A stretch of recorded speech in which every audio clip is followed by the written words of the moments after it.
ఒక గ్రామంలో అమ్మ తన ఇద్దరు పిల్లలు 10 సంవత్సరాల అబ్బాయి 8 ఏళ్ల అమ్మాయి ఆనందంగా జీవిస్తున్నారు. వారి ఇంట్లో ఒక చిలుక ఉంది.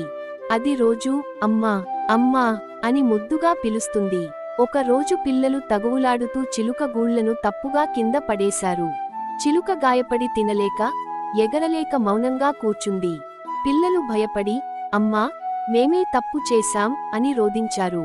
కాని అమ్మ కోపపడకుండా వారిని దగ్గరికి తీసుకుని తప్పు జరిగితే దిద్దుకోవాలి, ప్రేమ చూపడం మనిషి గొప్పదనం అని చెప్పింది.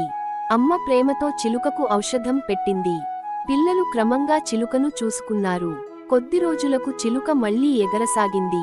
అప్పుడు పిల్లలు అర్థం చేసుకున్నారు, అమ్మ ప్రేమ అంటే క్షమ, కరుణ, దయ అని.